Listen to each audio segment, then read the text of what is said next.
I took revenge on my cheating wife. My revenge began with discovering my wife's infidelity. Let's call her Carrie. After 14 years of marriage and 3 kids, I saw a text appear on her work phone for just a few seconds that would forever change my life. It was a message that was graphic and had no business being on anyone's work phone. It was on the lock screen and the sender's name was visible. Let's call him Perry. Background: I married Carrie when I was 25 and she was 22. I was teaching high school at the time and she was a RN. After having our first child, Carrie became a stay-at-home mom. Money was tight, so I took on an admin role in my department and coached 2 sports for the stipends. We made it, and after a few annual pay raises, I stopped coaching and took advantage of a program to earn an administrative credential.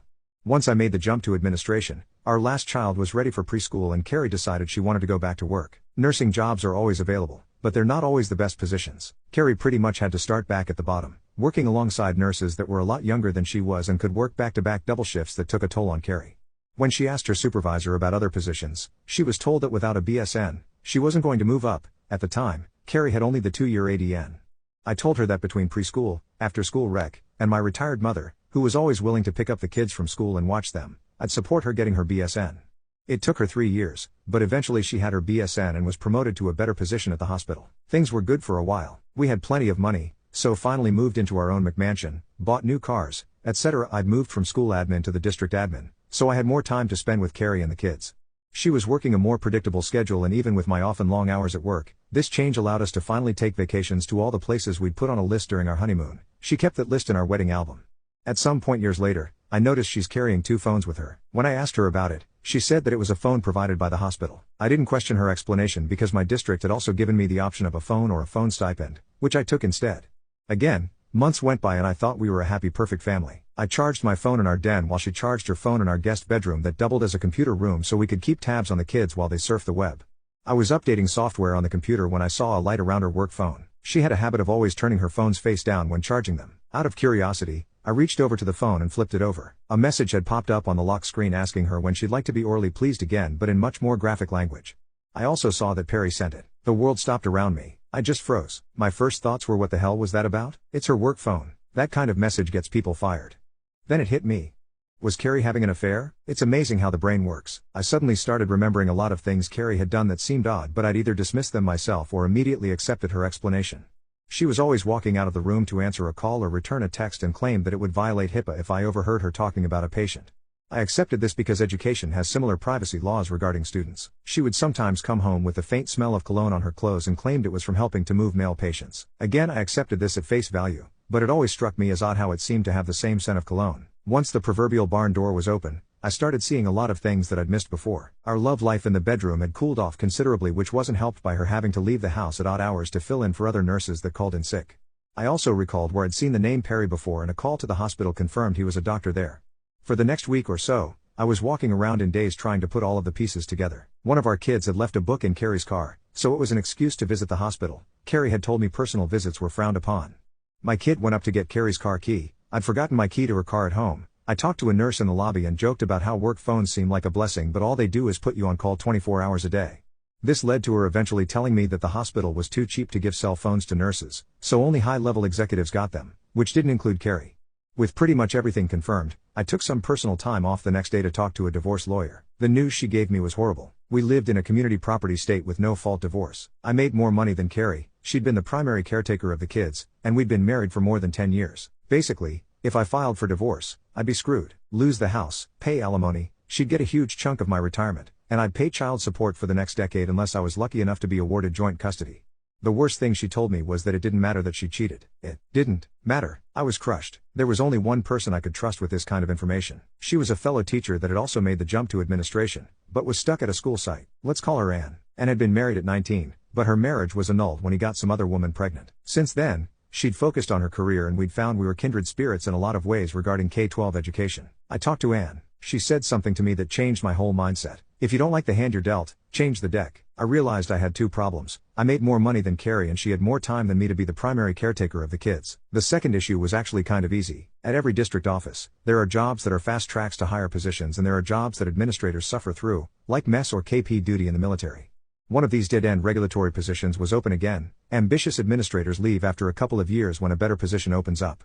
I sat down with our district superintendent and asked about being transferred to that position. At first he was shocked, but I told him that it was my time to take one for the team and it would fill a hole in my admin experience.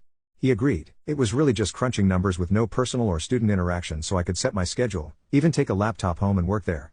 With my new free time, I began taking the kids to school, picking them up from school, not leaving them in after school rec or having my mother watch them, and taking them home. I'd help them with their homework, make dinner, etc. while the end goal was to become their primary caretaker. I can't explain how much I really enjoyed taking a more active role in their day-to-day lives. My salary hadn't been reduced, so I needed to find a way for Carrie to make a lot more money than she was in current nursing position. I remembered Carrie being mad after she'd earned her BSN and a supervisor told her in the future, bachelor degrees will be worthless and everyone will need at least a master's degree. Carrie had worked hard to get her BSN and that supervisor's comment pissed all over her hard work. I talked her into starting an MSN program. I told her that since I had a much more flexible work schedule, I would keep taking care of the kids. She was reluctant at first, then I said, you could have every evening free to study or go to class, whatever you want to do. I saw her eyes immediately light up, probably thinking that she could spend more time with Perry. To make sure she was actually completing her MSN courses, I paid her tuition and fees directly to her university. It was going to take her between 2 and 3 years to finish. Those years were rough at times. I could tell every time she was rushing off or coming back from seeing Perry. There was an excitement or sense of satisfaction in her eyes that just wasn't there when she was doing her coursework. I had to either smile or pretend I didn't notice. My temper got short at times and I found myself in arguments over petty nonsense. A couple of times I almost blew the whole charade, having to bite my tongue and apologize rather than scream insults at her that she deserved. Anne remained my confidant through all of this. I'd recommended her for my previous fast-track position and she joined me at the district office. Anne was qualified, hardworking, ambitious and only needed her foot in the door to impress the higher-ups. I even got a few pats on the back for recommending her after she impressed everyone. Anne and I started our own affair. It wasn't some hot-blooded, passionate romance, but two friends giving each other what they need. Without Anne, I wouldn't have been able to maintain the charade of being an oblivious idiot. But when Carrie would come home smiling after spending time with Perry, I was able to bear it, smiling back because I had my own lover. After 3.5 years, Carrie completed her MSN and was promoted at her hospital. Her salary went up substantially and was now higher than mine. When the kids and I made her a congratulations dinner, I made a joke about her being the breadwinner for the family and she laughed, joking back I should be a stay-at-home dad now. A month later, I went back to the lawyer, who didn't remember me at first, and told her the financial situation had drastically changed. With these new facts, she drafted the petition and filed it. When the kids were with my mother, I had Carrie served. The deputy knocked on our front door and I let him in, pointing at my wife. He asked her name and then handed her a copy of the divorce petition. With the deputy standing there, I told Carrie I knew all about her affair with Perry, but I didn't tell her how long I'd known.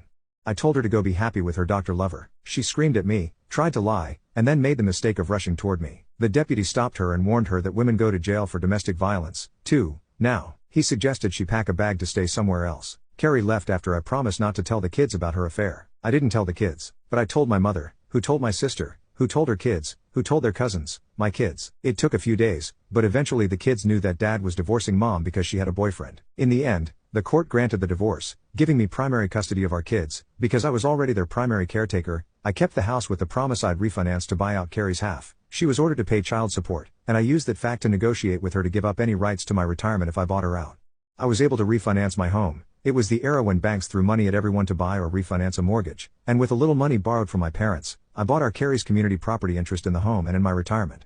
The day she signed all the paperwork with my lawyer finally ending any possible financial obligations to her was the happiest I'd been. I felt like I could finally breathe. I celebrated with Anne, who'd been my rock through all of it. I'm not ashamed to say that through the years I'd cried many times in her arms. Anne and I would eventually marry. She got promoted to a higher position and I was convinced to take back my previous position at the district when my youngest child reached high school.